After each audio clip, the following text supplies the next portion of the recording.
Sarek National Park is located in Norrbotten County, Sweden, and was established in 1910. Beautiful mountains, valleys, streams, glaciers, and wildlife fill 746 square miles to make up one of Europe's oldest protected areas.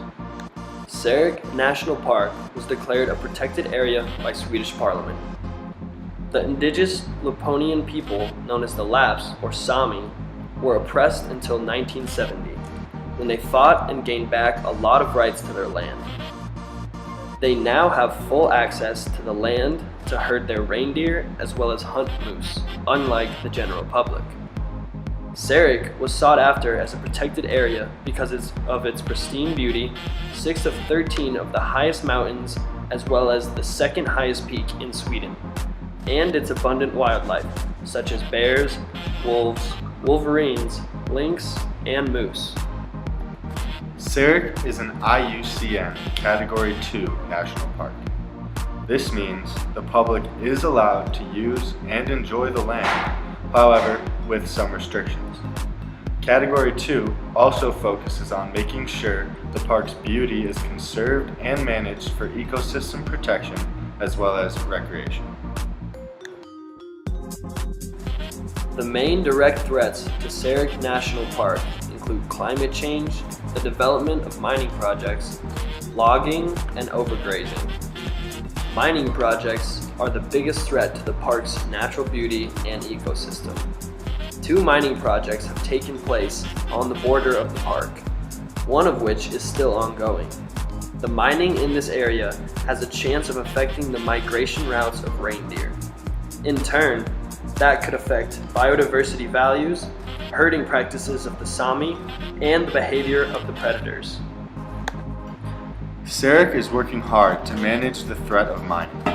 In 2011, the Swedish Parliament created a participatory management board. The board contained representatives from the state, the county, the municipalities, and local indigenous Sami people.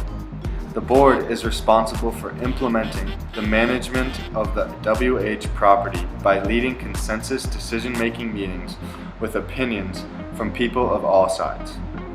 Another way Sarek is managing threats is by scientifically researching and monitoring predators, climate change, glaciology, and forest ecology.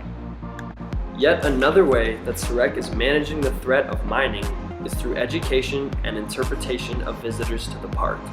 An eco-museum was opened in 2014. This museum has a connection with a network of smaller info centers in other important parts of the site. This museum will present an exhibition of richness of the Laponian area.